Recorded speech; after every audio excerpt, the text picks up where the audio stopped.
चीन, Japan, Singapore में मकान दुकान में भी चोरी नहीं होती है और भारत में मठ मंदिर में भी चोरी हो जाती है।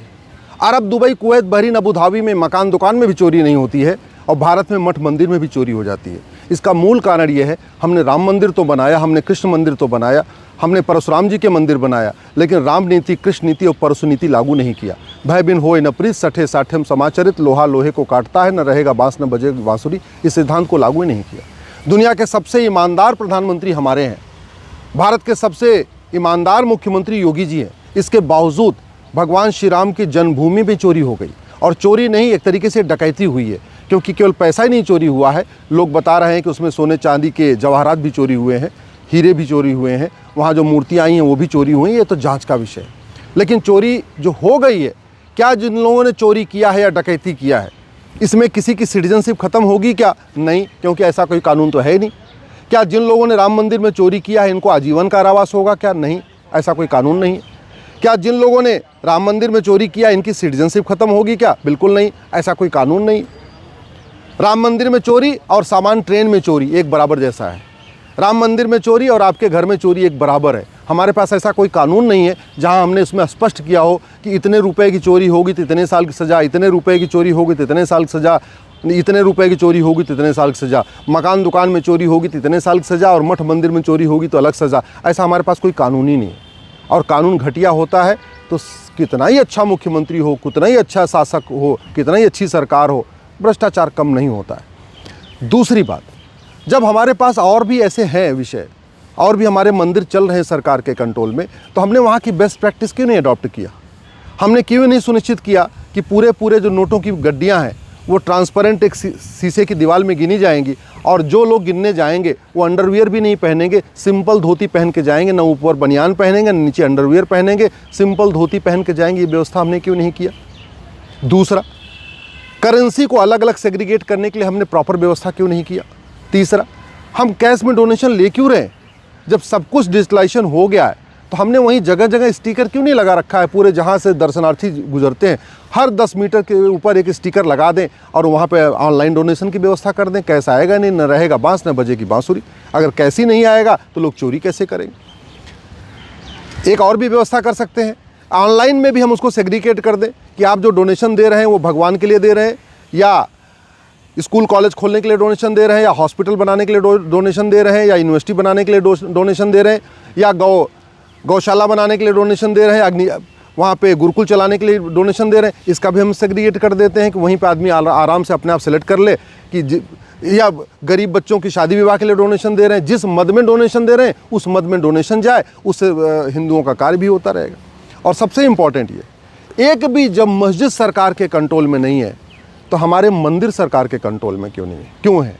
एक भी चर्च सरकार के कंट्रोल में नहीं है तो हमारे हज़ारों मंदिर, लाखों मंदिर सरकार के कंट्रोल में क्यों है? क्या केवल हिंदू ही भ्रष्ट होते हैं? और अगर हिंदू भ्रष्ट होते तो सरकार तो चला रही, तो यहाँ भी भ्रष्टाचार हो गया।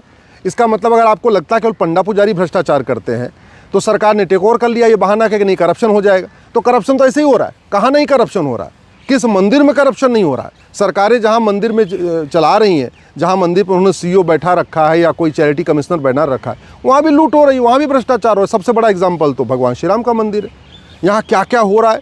कुछ लोग कह रहे हैं कि बीच में 500 की नोट होती थी, ऊपर 100, केवल ऊपर नीचे 100 की नोट होती थी, और बैंक में जाके उसको पूरा, तो कागज़ पे वो 100 की गड्डी दिखती थी और बैंक में एक्चुअल में वो 500 की गड्डी होती थी। कुछ लोग ये भी बता रहे हैं कि 100 की गड्डी करने के बजाय उसमें 125 नोट रखा जाता था और बाद में बैंक में जाके बैंक वालों से मिली भगत करके बाकी जो पैसा उसको निकाल लिया जाता था। तो जहाँ ये हो रहा है कि गड्डी 100 की बजाय 125 की गड्डी बनाई जा रही है, देखने के लिए ऊपर नीचे 100 रुपये रखा जा रहा है, अंदर उसके 500 भरा हुआ है। जहाँ ऐसी बात आ रही है कि जो सोने चांदी के जो जवाहरात थे, जो आभूषण थे, वो मिल नहीं रहे हैं। जितनी रामशिलाएँ सोने चांदी की आई वो मिल नहीं रही हैं। बहुत सारे ऐसे लोग कह रहे हैं कुछ हीरे जवाहरात भी दिया था मुंबई के लिए और बाकी जगह के अग्रवाल, जैन, माहेश्वरी, मारवाड़ी समाज के लिए, वो मिल नहीं रहा है। तो फिर अब इसका अस्थायी समाधान क्या है? केवल ट्रस्ट बदल देने से, कुछ पदाधिकारी बदलने से क्या चोरी रुक जाएगी क्या?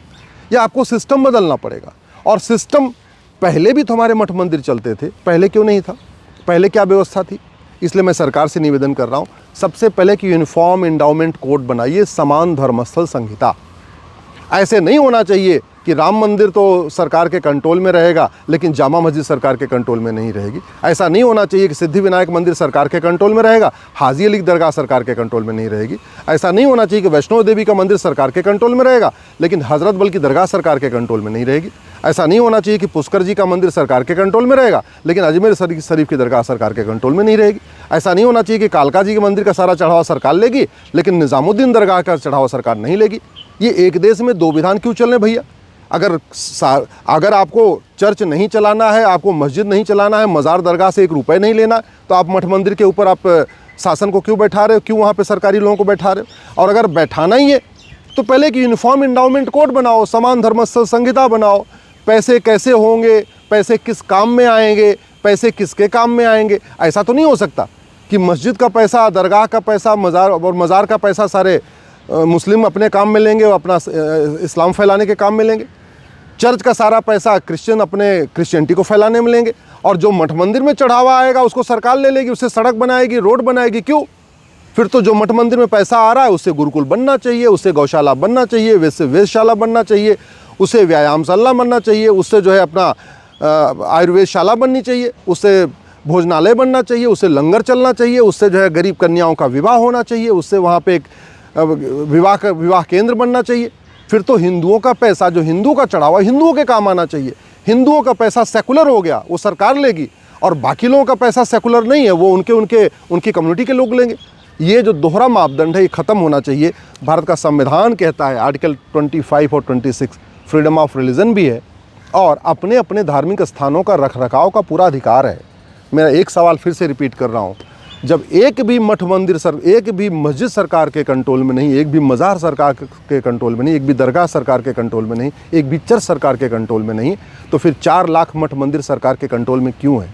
सरकार जब मज़ार, दरगाह, चर्च से और मस्जिद से 1 रुपये नहीं ले रही है तो हमारी लाखों करोड़ की प्रॉपर्टी पे, मठ मंदिरों की, सरकार क्यों कब्जा करके बैठी हुई है? अब समय आ गया है यूनिफॉर्म एंडाउमेंट कोड बने, दूध का दूध पानी का पानी हो, और अगर चलाना भी है तो उसका भी एक ऐसा प्रोटोकॉल होना चाहिए, और साथ ही साथ चोरी, डकैती और लूट को जघन्य अपराध घोषित करना चाहिए। चोरी, डकैती, लूट करने वालों की सिटीजनशिप ख़त्म करना चाहिए।